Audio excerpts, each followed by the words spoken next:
You're doing everything right, yet you feel lost, unseen. That ancient primal voice inside you, you silence it, you call it outdated. But that voice is the only real thing left. This isn't a mistake, this is a design. Once upon a time, a man didn't need to be taught what to do, because a man was authority, embodied it, moved through the world with it.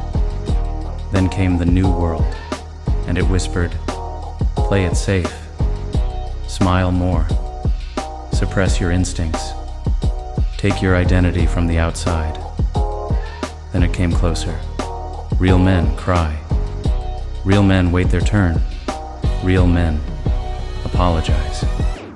That was the first lie, and it was wrapped in the most sacred values: compassion, justice, balance. But what they really did was rearrange your wiring, blurred the order of your emotions, so they could reach into you and take what they wanted. Because before they could extract from you, they had to tame the beast inside you. So they gave you rules, taught you how to be digestible, then asked you to obey. But something cracked. Nature resisted, still resists. Because a real man doesn't memorize. He remembers. He doesn't imitate. He returns. It's 2025. Everything is faster. Everything is more connected. You have access to everything except yourself. Why? Because you were never meant to know yourself. You were trained to chase yourself, to look outward, to depend.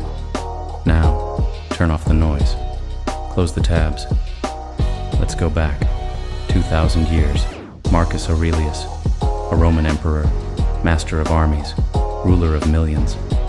And yet every night he wrote in silence, to himself, because he knew the war outside means nothing if the man inside is weak. Now fast forward, 2,000 years later.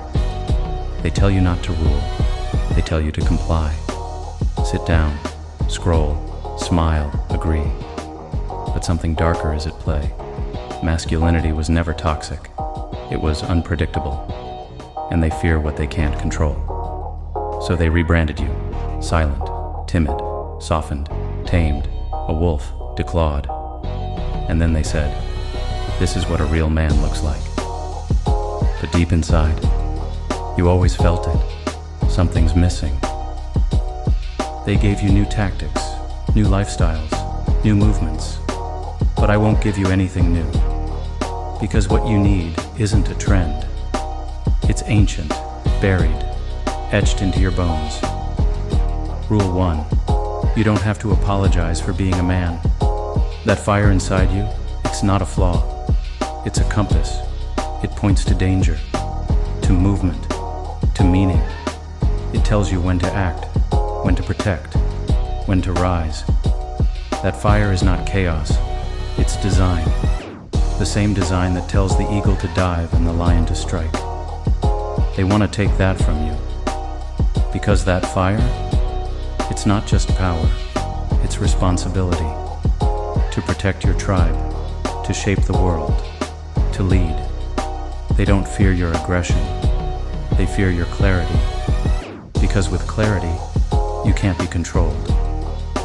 Rule 2. You don't need permission. Not from society, not from your family, not from a woman, not from your past. No one can validate your manhood. You were born with it. Masculinity isn't earned, it's remembered. Rule 3. Stop consuming, start building. You weren't born to react. You were made to shape, to provide, to structure chaos, to bring order where there is none. They gave you screens, fed you content, put versions of yourself on loop. Softer, duller, safer, then said, this is you. This is what men are now. But the truth is, masculinity doesn't follow trends, it follows nature. Rule 4, you're not lost, you're sedated, you're not broken. You've just been distracted, overstimulated, but never truly challenged. Your instincts are still there, sharp, ready, waiting. All they need is a signal. You were never broken. You were just buried beneath noise, labels, guilt, shame. But the fire, it never died. It still burns. Beneath the ash, beneath the silence, beneath the man they made you wear.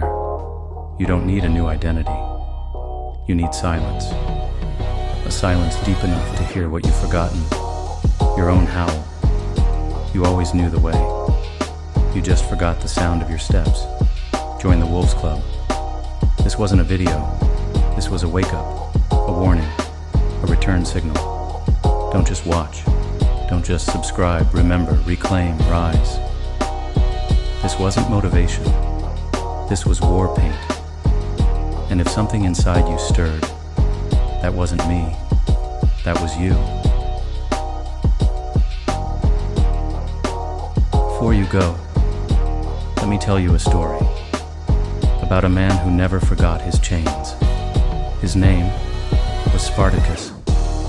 Yes, he was a gladiator. But that's just what the world saw. What he really was the first man to walk out of his own cage.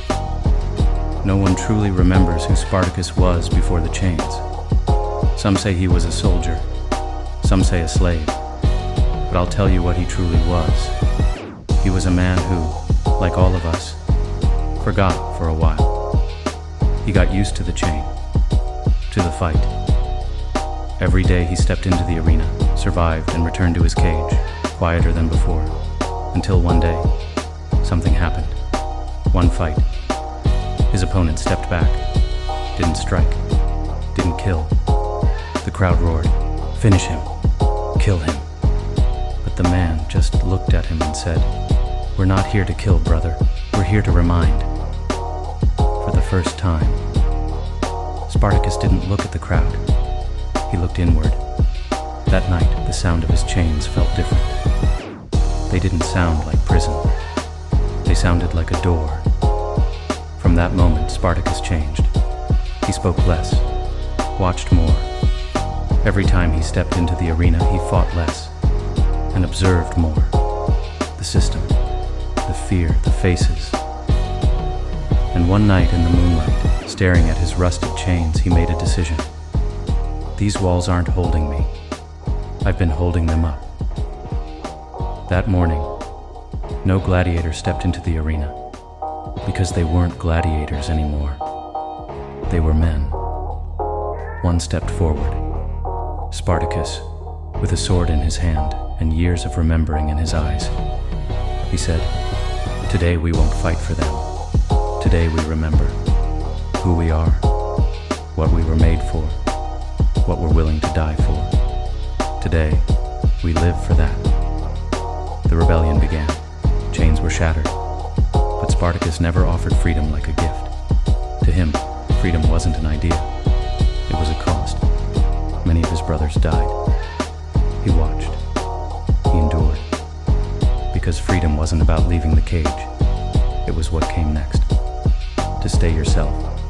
After the cage. And today, 2,000 years later, we still whisper his name. Not because he became a king. Not because he won.